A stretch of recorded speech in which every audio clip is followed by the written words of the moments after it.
Бізде осы құрылыстың басында параллельно жұмыс жасап жүрген командалардың жұмыстарымен бөлек-бөлек таныстыратын боламыз. Олар кімдер бізде? Сварочный жұмыстар болып жатыр. Композитный панель, лестница, витражный, яғни біздің терезелерімізге қатысты бригадалар осы объектте жұмыс істеп жатыр.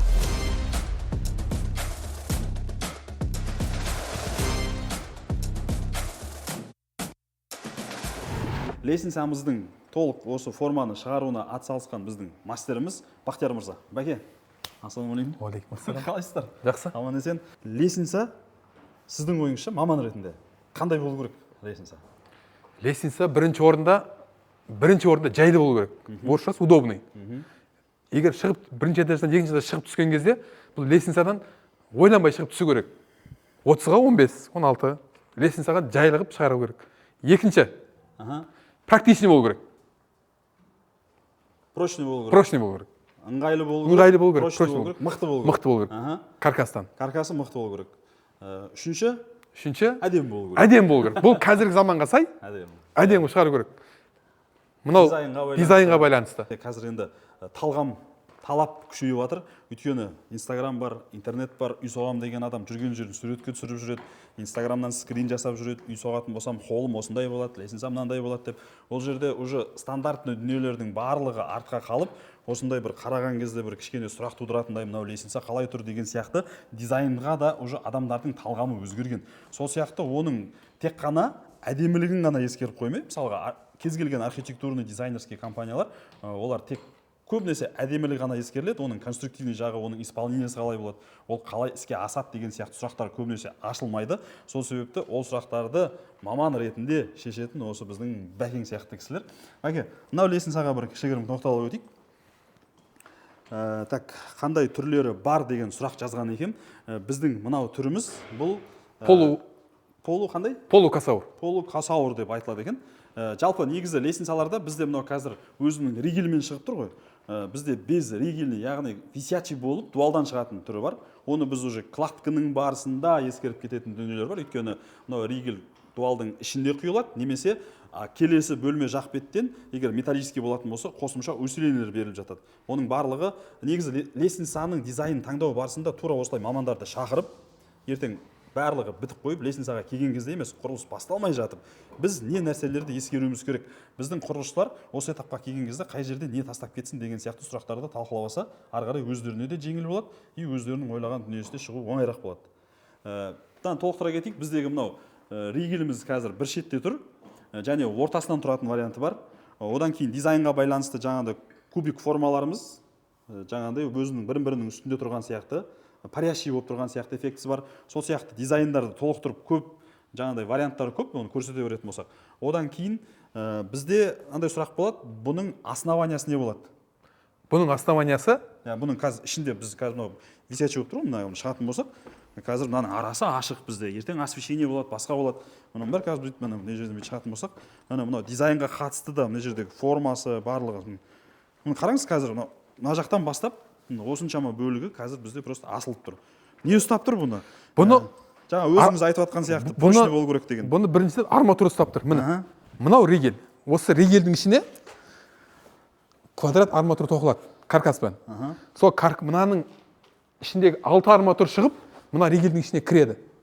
Бұның бәрі каркаспен тоқылады. 12-лік арматурамен шестерок проволокамен каркаспен тоқылады. Осының основаниядан бастап мына основаниядан Г-образный болып арматура шығады. Консоль болып тұрады. Полный каркастың бәрі мына ригельге кіреді. Салмақ мына ригельге түседі біріншіден. Мынау за счет арматура ұстап тұрады. Бұл бетонның качествосын М400 құяды, М350 құяды. Сол кезде мықты ұстайды. Әдемі. Енді бізде бұл қазір основания түсінікті болып тұр. Бұл бізде железобетонный. Железобетонный. Кәдімгі толыққанды арматурасын, басқасын бәрін ойру барысында осы формаға жеттік. Бізде екінші вариант бар, металлический. Ол вариантты да жасай бересіздер. Жасаймыз. Металдан болатын болса, ол енді дизайнердің берген ұсынысына байланысты шешіледі. Сосын тағы бір сұрақ біздегі. Ступенькілер жақсы, стандартқа сай барлығы кетті, есептелді. Соңғы ступенькі мәселесі көп жерлерде біз өзіміз көріп жүрген, біздің практиканың өзінде қанша рет байқағанбыз, соңғы ступенькіні ескермейді, есептемейді. Сол себепті соңғы ступенькі немесе басқалардан төмен болып қалады, немесе бұл жоқ болып кетеді ең соңында. Қараңыз. Бұл жерде, мына жерде бір стяжканы есептеледі. мынау стяж көтеріледі. Ертең мынаның үстіне ламинат болады. Мынаның үстіне не тақтай болады, не керамика, не тас болады. Соған бәрін учетқа алып, бірінші ступенькі алынады. Кейін ары қарай кете береді. Бірінші ступенькі мен соңғы ступенькі. Бірінші соңғы ступенькіде керісінше болады. Соңғы ступенькіде тақтайдың да есептелін алынып, теплый пол болады. Теплый полдың үстіне жаңағы стяжкасы болады. Соның бәрін есептеліп, бетіне ламинат болады. Мына лестницамен тақтай қойады. Соның бәрін есептеліп шығарса, жақсы шығады лестница. Жаңағы сөзді сәл толықтырып кетейікші. Не тақтай болады, не тас болады деп отырсың, мрамор болады, басқа болады деген сияқты. Плюс-минус кемшілік артықшылығы бар ма? Тақтай болса не қосымша плюстері бар? Егер мрамор болса не болады? Тақтай болса, мысалы, тақтай жылы болады.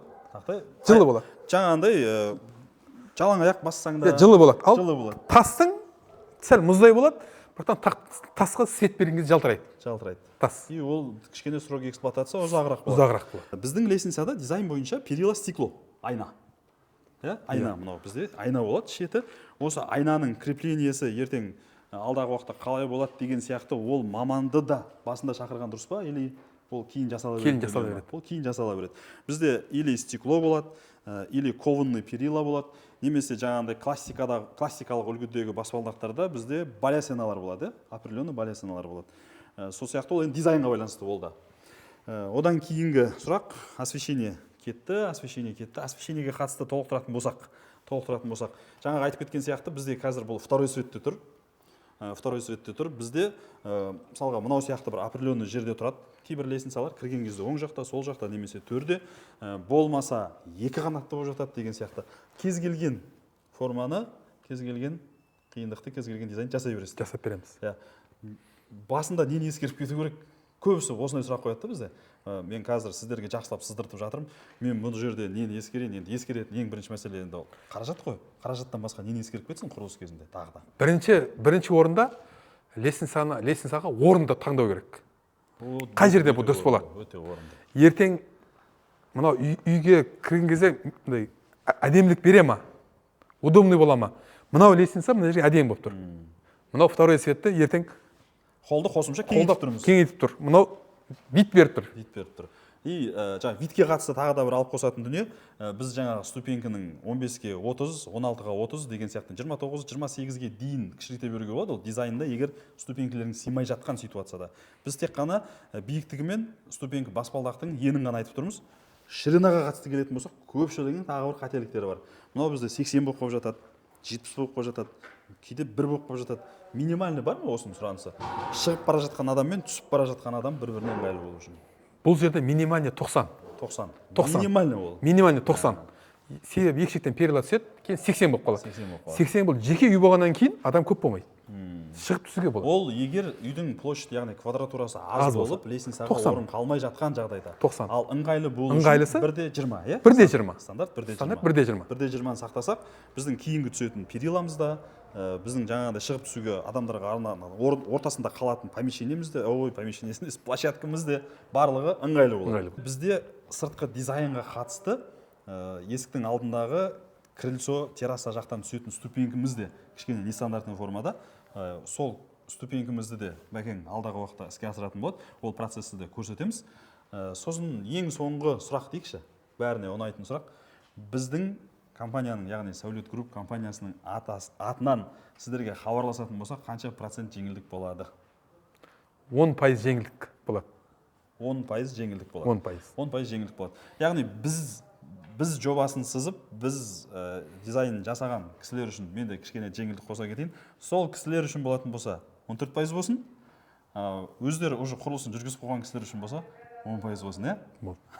Бізге тағы да толықтыратын боламыз ақпараттарды. Сұрақтар болатын болса жазып кетіңіздер. Бәкеңе қатысты, лестницаға қатысты, мүмкін уже қателік жасап қойғаннан кейін не істесек болады деген сияқты сұрақтар болады бізде. Сондай сұрақтар болса, міндетті түрде сырт жақтағы лестницаны жасайтын кезде сол сұрақтарға жауап беріп, бәкеңмен толықтыратын боламыз. Бәке, іске сәт. Алла берекесін берсін сіздеріңізге.